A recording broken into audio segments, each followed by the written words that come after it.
जय हिंद दोस्तों, the exam portal के यूट्यूब चैनल पर आपका स्वागत है। हम लोग पिछले वीडियो में योगफल समान करने पर आधारित जो टाइप के प्रश्न आते हैं वो हम लोगों ने देखा था और बोले थे कि एक पार्ट जो होगा इसका और आएगा योगफल समान करने पर आधारित। तो कुछ टेक्निकल इशू भी था और कुछ घरेलू काम के कारण 2 दिन वीडियो आप लोगों के लिए मैं नहीं बना पाया, उसके लिए क्षमा चाहता हूँ। लेकिन अब से फिर कंटिन्यू वीडियो आप लोगों को मिलता रहेगा। तो आज हम लोग योगफल समान करने पर आधारित जो प्रश्न बच गए थे उनको आज हम लोग इस वीडियो में देखेंगे। तो चलिए, टाइप तो आप लोग अच्छे से समझ ही गए होंगे, तो हम लोग सीधा क्वेश्चन पे चलते हैं और कैसे योगफल समान करके किसी क्वेश्चन को सॉल्व किया जाएगा वो देखते हैं। तो चलिए आगे बढ़ते हैं सीधा क्वेश्चन पे। जैसे देखिए, हमारा आज का जो फर्स्ट क्वेश्चन है कि कह रहा है कि जब कक्षा ए से 5 बच्चे कक्षा बी में प्रवेश करते हैं तो दोनों कक्षाओं के बच्चों की संख्या समान हो जाती है। यदि कक्षा बी से 25 बच्चे कक्षा ए में प्रवेश करते हैं तो कक्षा ए में बच्चों की संख्या कक्षा बी के बच्चों की संख्या से 2 गुनी हो जाती है। तो कक्षा ए और बी के बच्चों की संख्या का अनुपात पूछ रहा है आपसे। तो चलिए इसको देखते हैं कैसे इसमें हम लोग योगफल समान करके बनाएंगे। तो देखते हैं, पहले कहा है कि 2 कक्षा है ए और बी। अब इस दोनों में कितने कितने बच्चे हैं हमको नहीं पता है, लेकिन कह रहा है कि जब ए से 5 बच्चे बी में जाते हैं, जब ए से 5 बच्चे कहां जाते हैं, बी में जाते हैं, तो स्वाभाविक बात है बी में बच्चों की संख्या बढ़ जाएगी, ठीक है ना, और ए में घट जाएगी। तब कहा है कि दोनों कक्षा में बच्चों की संख्या बराबर। तो हम लोग पढ़ चुके हैं कि जब भी 2 स्थितियां बराबर बराबर हो तो उनका रेशियो हमेशा 1:1 होता है। तो हम भी लिख देंगे कि जब ए से 5 बच्चा बी में गया तो अनुपात ए और बी में बच्चों का कितना हो जाएगा, 1:1। अब दूसरा कंडीशन कर रहा है कि यदि कक्षा बी से 25 बच्चे कक्षा ए में प्रवेश कर जाते हैं, ठीक है ना, या करते हैं, तो ए में बच्चों की संख्या जो होगी वो बी से 2 गुनी हो जाएगी। मतलब वो तो सोचा गया था कि ए से बच्चा बी में जा रहा है 5 तो बराबर बराबर, उसी तरह से सोचा जा रहा है कि यदि बी से ए में बच्चे चले जाते कितने, तो 25, तो ए में बच्चों की संख्या बी से 2 गुनी हो जाती है। तो चलिए मान लेते हैं कि जा रहा है तो क्या हो जाएगा, 2 गुना हो जाएगा। तो ए 2 गुना हो जाएगा किसका, बी का। ये कब का कंडीशन है, तो जब बी से ए में गए कितने बच्चे, तो 25 बच्चे अब की बार बी से ए में जा रहे हैं, ठीक है। तो हम बोले ए से बी में जाए कि बी से ए में जाए, लेकिन क्या उन कक्षाओं का जो टोटल विद्यार्थी होगा वो बदलेगा क्या, वो तो नहीं बदलेगा। प्रारंभ में ए और बी में जितने बच्चे थे दूसरे कंडीशन में भी उतने ही बच्चे रहेंगे, चाहे वो ए से बी में जाए कि बी से ए में जाए, सिर्फ उनका क्लास ट्रांसफर हो रहा है, क्लास इस क्लास से उस क्लास आ रहे हैं, उस क्लास से इस क्लास आ रहे हैं, लेकिन उनका जो योगफल होगा वो नहीं बदलेगा। तो सही बात है। देखिए शुरू में मतलब देख लेते हैं कि ए और बी में टोटल बच्चे कितने थे, तो 1 1 2 थे, और यहाँ पर देखिए जब बी से ए में गए तब टोटल बच्चे कितने हो गए, तो 3 हो गए। तो बोले ये तो पॉसिबल नहीं है क्योंकि बच्चे इस क्लास से उस क्लास में जा रहे हैं या उस क्लास से उस क्लास में जा रहे हैं, बोले उनके संख्याओं पे तो कोई प्रभाव नहीं पड़ेगा। हाँ ये है कि ए से बी में प्रभाव पड़ेगा, बी से ए में प्रभाव पड़ेगा, लेकिन उसके टोटल नंबर पर कोई प्रभाव नहीं पड़ेगा। मतलब योगफल जो होगा दोनों कक्षाओं का वो दोनों स्थिति में क्या होना चाहिए, सेम होना चाहिए। लेकिन यहाँ पर सेम नहीं दिख रहा है, एक जगह 2 दिख रहा है, एक जगह 3 दिख रहा है। हम बोले यहाँ पर योगफल क्या होना चाहिए था, समान होना चाहिए था। हम लोग समान कर लेंगे। तो चलिए 2 और 3 का एलसीएम 6 होता है, तो इसको 6 बनाने के लिए 3 से गुना कर देंगे, तो दोनों जगह 3 से गुना कर देंगे। अब यहाँ पर 6 बनाने के लिए 2 से गुना, तो यहाँ भी 2 से गुना कर देंगे, ठीक है। तो हम बोले ना ही ये ए का प्रारंभिक वैल्यू है और ना ही ये ए का प्रारंभिक वैल्यू है, दोनों वैल्यू सोचा हुआ है। और उसी तरह से ना ही ये बी का वास्तविक वैल्यू है और ना ही ये बी का वास्तविक वैल्यू है, दोनों क्या किया है, तो सोचा हुआ वैल्यू है कि अगर इससे इसमें चला जाता या इससे इसमें चला जाता, ठीक है ना। मतलब वास्तविक वैल्यू दोनों में से कोई नहीं है।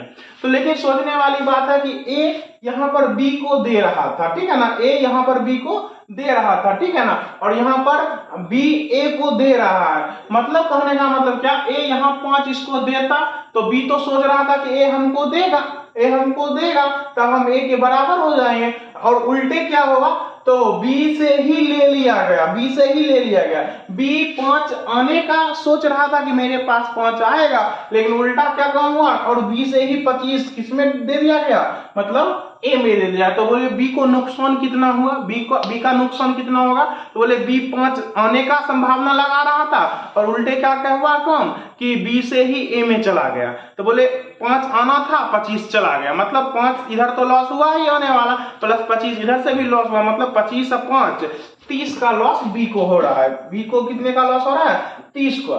तो देख लीजिए यहाँ पर बी को कितने का लॉस हो रहा था, जब आता तो 3 रहता, गया तो कितना बचा, 2 बचा, मतलब 1 का लॉस यहाँ पर उसको हो रहा है। यहाँ देखिए अगर आता बी के पास तो 3 रहता, अगर नहीं आया और उल्टे चला गया इससे तो यहाँ हो गया 2, मतलब 3 से 2 हो गया, मतलब उसको लॉस कितने का हुआ, 1 का हुआ। यहाँ पर देखिए इसको फायदा हुआ होगा, अगर इसको लॉस हो रहा है तो इसको क्या होगा, फायदा होगा। देखिए प्रारंभ में ये 3 था, जब बी से आया तो इतना हो गया 4 हो गया। तो देखिए यहाँ पर 1 को 1 का फायदा हो गया। तो आप कहीं से भी निश्चित राशि देख सकते हैं और अनुपातिक राशि देख सकते हैं। तो चलिए बी को लॉस हुआ कितने का, 30 का, निश्चित राशि में 30 का लॉस, लेकिन अनुपातिक राशि में 1 का लॉस। तो 1 से तुलना कर देंगे। हमसे पूछा जा रहा है कि दोनों कक्षाओं में बच्चों की संख्या का अनुपात, वो भी वास्तविक संख्या का, ठीक है ना। तो दोनों में कितने थे, तो बोले इस दोनों में कोई भी वास्तविक संख्या नहीं देगा। तो अगर यहां से हम 3 से गुणा करते हैं तो ये ए का संख्या देगा, लेकिन कब वाला, तो जब ए का 5 बच्चा बी के पास है, मतलब ए का वास्तविक संख्या से 5 संख्या कम है। तो बोले इसमें 5 और ऐड कर देंगे तो ए का क्या निकल जाएगा, वास्तविक संख्या निकल जाएगा। तो चलिए 30 या 90 5 95 आपका निकल जाएगा किसकी संख्या, ए की संख्या, ए की वास्तविक संख्या। उसी तरह से फिर से एक बार तुलना अगर हम लोग कर लें तो 30 का तुलना 1 से, अब बी का निकाल देते हैं तो ये बी का निकल जाएगा वास्तविक कितना, 3 से गुना करेंगे तो ये बी का निकल जाएगा, लेकिन ये भी बी का वास्तविक नहीं है, ये बी का वास्तविक नहीं है। इसमें ए का 5 बच्चा है, ए का क्या है 5 बच्चा। तो बोले ए को 5 बच्चा वापस अगर लौटा देंगे तो बी का वास्तविक पता चल जाएगा। तो 30 या 90, 90 में से 5 गया कितना, 85, मतलब बी का वास्तविक हिस्सा कितना हो जाएगा, 85। बी में बच्चों की संख्या कितना, 85। तो हमसे पूछ रहा है ए और बी का अनुपात, ए और बी का अनुपात पूछ रहा है। तो चलिए ए में बच्चों की संख्या कितनी, तो 95, और बी में कितना, तो आपका 85 85, तो ये कट जाएगा, 19 25 95, ये 17 25 85। तो हमारा जो सही आंसर हो जाएगा वो 19 अनुपात 17, जो कि ऑप्शन नंबर क्या है आपका 4, ये हमारा सही आंसर हो जाएगा। ठीक है, तो चलिए इसी तरह के कुछ और भी प्रश्न देखते हैं अच्छे अच्छे। देखिए प्रश्न कह रहा है कि 2 मिश्र धातु ए तथा बी में जस्ता तथा टीन का अनुपात कितना है, 5:2 है तथा 3:4 है। ए और बी दोनों में जस्ता और टीन का दोनों मिश्रण है, दोनों का अनुपात दे रखा है। अब अगर इन मिश्र धातुओं में से ए का 7 किलोग्राम लेना है तथा बी का 21 किलोग्राम लेके मिला दिया जाता है, अब फिर मिलाकर एक और मिश्र धातु बनाई जा रही है, तो कह रहा है उस मिश्र धातु में जस्ता और टीन का क्या रेशियो होगा, ये आपसे पूछा जा रहा है। तो चलिए हम लोग लिख लेते हैं बारी बारी से कि 2 प्रकार का मिश्र धातु है आपका, एक ए है दूसरा बी है, और दोनों किस किस से मिलके बना है, तो जस्ता और टीन से, जस्ता और टीन से। चलिए जस्ता और टीन से, तो ए में जस्ता और टीन का रेशियो क्या है, तो 5:2 है। बी में जस्ता और टीन का रेशियो क्या है, तो 3:4 है। ठीक है ना। अब कह रहा है कि मिश्र धातु ए से 7 किलोग्राम लेना है, मिश्र धातु ए का कितना लेना है 7 किलोग्राम, और मिश्र धातु बी का कितना लेना है 21 किलोग्राम। मिश्र धातु बी का क्या लेना है 21 किलोग्राम। या हम ऐसे बोल सकते हैं कि जितना ए का लेंगे उसका 3 गुना बी का लेंगे, ये भी बोल सकते हैं, बोल सकते हैं ना, बोले बिल्कुल बोल सकते हैं, लेकिन हमको ए का 7 किलोग्राम और बी का 21 किलोग्राम लेना है। तो बोले पहले हम क्या कर लेते हैं, हमको तो पता नहीं है कि इसका वजन कितना इसका वजन कितना, तो हम पहले इस दोनों को बराबर कर लेते हैं, दोनों का मान क्या कर लेते हैं बराबर कर लेते हैं। तो बराबर अगर हो जाएगा, दोनों का मान बराबर हो जाएगा, तो उसका मतलब 1:1 रेशियो हो जाएगा। अब फिर एक बार 1 में 7 से गुना करेंगे तो 7 बन जाएगा, और 1 में 21 से गुना करेंगे तो 21 बन जाएगा, तो 7 और 21 का रेशियो हमको पता चल जाएगा। तो चलिए सबसे पहले बराबर कर लेते हैं, सबसे पहले क्या कर लेते हैं योगफल को बराबर, तो 5 2 7 हो जाएगा ये, ठीक है। और ये 4 3 ये भी आपका 7 हो जाएगा। तो अभी ये जो है बराबर बराबर है, अभी क्या है आपका बराबर बराबर, लेकिन हमको बराबर नहीं चाहिए, हमको क्या चाहिए, बराबर नहीं चाहिए, हमको एक का 7 चाहिए और दूसरे का 21 चाहिए। तो बोले दोनों भी बराबर बराबर है, हम बोले हमको एक का 7 चाहिए, दूसरे का 21 चाहिए। तो बोले दूसरा जिसका 21 चाहिए उसमें 3 से हम लोग क्या कर लेंगे, गुना कर लेंगे। तो देखिए 21 हो गया, ये 7 का 7 रह जाएगा। तो जो कह रहा है क्वेश्चन में हो जाएगा पूरा। तो चलिए 3 से हम लोग क्या कर देंगे, गुना कर देंगे। चलिए आगे बढ़ते हैं। अब हमको जो कह रहा था क्वेश्चन, सब कुछ हम सेटिस्फाई हो गए हैं क्वेश्चन से, क्वेश्चन भी हम लोगों से सेटिस्फाई हो गया है। अब जो कह रहा है वो हम कर लेंगे। तो बस अब दोनों को मिला देना है, चलिए मिला देते हैं। तो जस्ता ए में 5 हो गया और बी में 9 हो गया, तो 9 5 14 हो गया जस्ता, जो मिलके बनेगा उसमें। अब फिर 3 ए में 2 है, इसमें 7 है, तो ये कितना हो गया, 9 हो गया। तो हमारा जो सही आंसर हो जाएगा वो क्या हो जाएगा आपका, 3 तिया 9 9, एक सेकेंड, 4 तिया 12, और सॉरी ये 4 तिया 12, 12 2 14, ये भी तो 14 ही ना होगा, सॉरी ये आपका क्या हो जाएगा, ये 14 हो जाएगा, 4 तिया 12 और 2, 12 2 14। तो आपका ये कट के कितना रेशियो हो जाएगा, 1:1, मतलब 1:1 आपका सही आंसर हो जाएगा, जो कि ऑप्शन नंबर क्या है, 4। तो आपका ऑप्शन नंबर 4 आपका सही आंसर हो जाएगा, ठीक है। तो चलिए आगे बढ़ते हैं दूसरे क्वेश्चन की तरफ। देखिए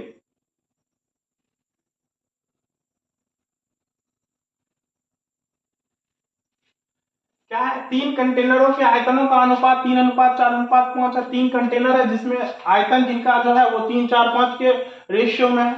अब कह रहा है उनमें दूध और पानी का मिश्रण भरा हुआ है। अब जो कंटेनर है उसमें दूध और पानी भरा हुआ है, तो हम लोग लिख लेते हैं। मान लीजिए कि वो 3 कंटेनर ए बी और सी है क्रमशः, ठीक है ना। नाम हम दे दिए उसका, ऐसे नाम कुछ दिया नहीं, हम मान लिए ए बी और सी है। तो ए का जो मात्रा है वो 3 आयतन है, बी का 4 है और सी का 5 आयतन है, ठीक है ना। इस रेशियो में आयतन दिया हुआ है। अब ये इसमें भरा क्या है, तो इसमें दूध और पानी भरा हुआ है, मिल्क और वाटर भरा हुआ है। तो पहले वाले में 4:1 के अनुपात में है, दूसरे वाले में 3:1 के अनुपात में है, और तीसरे वाले में 5:2 के अनुपात में है, ठीक है। अब क्या कह रहा है, तो इसका जो रेशियो होना चाहिए वो क्या होना चाहिए, ए में 3 मात्रा होना चाहिए, बी का 4 मात्रा होना चाहिए और सी का 5 मात्रा होना चाहिए, बात समझ रहे ना। लेकिन देखते हैं यहाँ पर ए का कितना मात्रा हो रहा है, तो 4 1 5 हो रहा है, बी का कितना हो रहा है, तो 3 1 4 हो रहा है, सी का कितना हो रहा है, तो 5 2 7 हो रहा है, ठीक है ना। लेकिन हमको क्या चाहिए, ए का 3 चाहिए, बी का 4 चाहिए और सी का 5 चाहिए। तो बोले ये कैसे होगा, तो हम बोले ये हो सकता है अगर ये सब क्या हो जाए, एक बन जाए, सब क्या बन जाए, एक बन जाए, मतलब समान हो जाए। तो समान का रेशियो 1 होता है, 1:1:1। तो सबसे पहले हम इस सबको क्या कर लेंगे, समान कर लेंगे, और उसके बाद एक को हमको क्या बनाना है, 3 बनाना है, तो हम 3 से गुना कर देंगे, तो 1 को 3 से गुना करेंगे 3 बन जाएगा। बी को 4 बनाना है, तो यहाँ 1 था, 1 को 4 बना देंगे तो 4 बन जाएगा 4 से गुना करके। सी को 5 बनाना है, तो यहाँ 1 था, 1 को फिर 5 से गुना कर देंगे तो 5 बन जाएगा। लेकिन उसके लिए पहले ये तीनों आपस में क्या होना चाहिए, बराबर होना चाहिए, और बराबर होने के साथ में क्या हो जाएगा, कट के 1:1:1 बन जाएगा। तो चलिए पहले बराबर कर लेते हैं। तो यहाँ पर एलसीएम क्या हो जाएगा, 7 4 और 5 का, तो 7 5 35 दूनी 70, 140 क्या हो जाएगा, 140। अब 140 बनाने के लिए आपको क्या करना पड़ेगा, देखिए अब इसको 140 बनाना है, तो 140 बनाने के लिए इसमें आपको 28 से गुना करना पड़ेगा। चलिए कर दिए 28 से गुना। इसको 140 बनाने के लिए आपको क्या करना पड़ेगा, तो 35 से गुना करना पड़ेगा, और इसको 140 बनाने के लिए क्या करना पड़ेगा, आपको 20 से गुना करना पड़ेगा। अब 140 140 140 हो गया, मतलब ये कट के क्या बन गया, कट के क्या बन जाएगा, 1:1:1। लेकिन क्या आपको 1:1:1 चाहिए, नहीं ना, आपको चाहिए 3 4 5। तो चलिए इसमें 3 से गुना कर देंगे, ये 1 है, अब सब 1 1 हो गया ना, कट के बराबर हो गया, तो 1:1:1 हो गया। तो बोले हमको अब क्या चाहिए, हमको चाहिए यहाँ पर 3, तो इसमें 3 से गुना कर देंगे तो 3 बन जाएगा। इसमें 4 चाहिए, तो इसमें 4 से गुना कर देंगे 4 बन जाएगा, और इसमें 5 से गुना कर देंगे तो इसमें 5 बन जाएगा। अब इसको ऐसे कर लेंगे, क्योंकि ये तो पहले से दे रखा था, ये सब तो एक ही हो गया, बस इसको कैलकुलेट कर लेना। तो चलिए अगर कट रहा है तो काट लीजिए, नहीं कट रहा है तो वैसे ही छोड़ दीजिए। तो चलिए देखिए कट रहा है नहीं, आपका कट रहा है 4 से कट रहा है ना, 4 इकाई 4, ये कट जाएगा, 4 सत्ती 28, ये कट जाएगा, 4 पचे 20, ये कट जाएगा। अब तो कोई कटने वाला नहीं है, बस गुना कर दीजिए। तो ऊपर वाला कितना से गुना हो जाएगा, 21 से। किससे? 21 से। तो 21 से गुना करके लिख देंगे। ये वाला कितना बच रहा है, 35, तो 35 से गुना कर देंगे। और ये वाला 25 हो रहा है, तो 25 से गुना कर देंगे। बस अब सभी को क्या कर देना, एक साथ कर देना। तो चलिए, ये 21 चौक 84 हो जाएगा, ये 35 दिया आपका 105 हो जाएगा। अब तो कटने वाला नहीं दिख रहा है, अगर कटने वाला दिख रहा है तो आप काट सकते हैं, नहीं तो वैसे ही छोड़ सकते हैं। ये आपका 7 3 था, 35 नहीं, अब नहीं कट रहा है ना, बस ऐसे ही रह जाएगा। अब चलिए मल्टीप्लाई कर देते हैं हम लोग। 21 चौक 84, और ये हो जाएगा आपका 84 प्लस ये हो जाएगा 35 दिया 105, फिर प्लस तीनों को एक साथ मिलाना है, फिर 25 पचे 125, ये आपका फर्स्ट वाला हो जाएगा। फिर सेकेंड वाला का क्या हो जाएगा, 21 प्लस 35 प्लस 50। ठीक है, चलिए सबको जोड़ देते हैं। 125 और 5 130 हो जाएगा, मतलब 230, और 230 प्लस 84, तो इसमें 20 जोड़ देंगे तो हो जाएगा आपका 200 304 और फिर 314, ये क्या हो जाएगा आपका 314 हो जाएगा। और ये आपका हो जाएगा 5 1 6, और उसके बाद 5 3 8 8 2 10, ये 106 हो जाएगा। अब देखिए, अगर कट रहा है तो काट लीजिए। 314 कट जाएगा 157 बार में, 157 दूनी 314, और 106 कट जाएगा 53 बार में, तो 53 दूनी 106। तो हमारा जो सही आंसर हो जाएगा वो हो जाएगा 157 अनुपात 53, जो कि ऑप्शन नंबर 3 में दे रखा है आपका। तो आपका ऑप्शन 3 सही हो जाएगा, 157 अनुपात 53। ठीक है, तो चलिए अब नेक्स्ट क्वेश्चन पे चलते हैं, आगे बढ़ते हैं। देखिए नेक्स्ट क्वेश्चन क्या है, कह रहा है 2 मिश्र धातुओं में टीन और लोहा क्रमशः 1:2 2:3 के अनुपात में है। यदि दोनों मिश्र धातुओं को क्रमशः 3:4 के अनुपात में मिश्रित कर दिया जाए तो नई मिश्र धातु में टीन और लोहे का। तो आप ये क्वेश्चन आप आराम से कर सकते हैं। अभी जस्ट हम इस तरह का क्वेश्चन बनाए हैं, तो आप लोग इसको अच्छे से कर लीजिएगा और कमेंट में इसका आंसर हमको बताइएगा। ठीक है, हम आगे बढ़ते हैं, ये क्वेश्चन आपसे आराम से हो जाएगा। चलिए नेक्स्ट क्वेश्चन देख लेते हैं। ये देखिए, वही बात रहा, फिर ए और बी में आपको दे रखा है, ए और बी में। चलिए लिख लेते हैं इस क्वेश्चन को पहले। तो ए और बी दो मिश्र धातु हैं, ए और बी। ठीक है, इसमें क्या क्या है, तो जस्ता और टीन है, जस्ता और टीन है। ठीक है ना, ये क्वेश्चन शायद बता चुके हैं ना, ओ ये क्वेश्चन शायद हो चुका है, ये लगता है डबल बार आ गया। चलिए इस क्वेश्चन को करते हैं, आगे बढ़ जाते हैं। नेक्स्ट क्वेश्चन देख लीजिए, कह रहा है कि एक बर्तन में 20 लीटर एसिड है, उसमें से 4 लीटर एसिड निकालकर उसके स्थान पर उतनी ही मात्रा में पानी डाल दिया जाता है। फिर उसमें से 4 लीटर मिश्रण निकाल लिया जाता है और बर्तन में उतनी ही मात्रा में पानी डाल दिया जाता है। बर्तन में बचे एसिड की मात्रा और प्रारंभ में एसिड की मात्रा का अनुपात क्या होगा। इस तरह का प्रश्न पूछा जाता है, और इसमें एक बार 2 बार 3 बार सेम प्रक्रिया होता है। जैसे मान लीजिए कोई शुद्ध बर्तन है, शुद्ध दूध है, मान लीजिए किसी बर्तन में रखा हुआ, अब उसमें क्या करेगा, कोई आदमी आया उससे दूध कुछ निकाल लेगा, अब जितना दूध निकाला उतना पानी डाल दिया, तो मिश्रण तो पूरा हो गया। फिर कोई आएगा, फिर उतना निकाल के फिर पानी डाल देगा, फिर कोई आया मिश्रण निकाल के वो पानी डाल देगा। ऐसा प्रक्रिया चलते रहेगा, जितनी बार करना है कर लीजिए। तो इस क्वेश्चन को बनाने के लिए एक फॉर्मूला बनता है कि शेष दूध, मतलब लास्टली दूध कितना बचता है उस मिश्रण में, उसको निकालने का एक फॉर्मूला है। तो हम लोग लिख देते हैं, हम आपके लिए वो फॉर्मूला लिख देते हैं, आप लोग इसको ध्यान रखिएगा।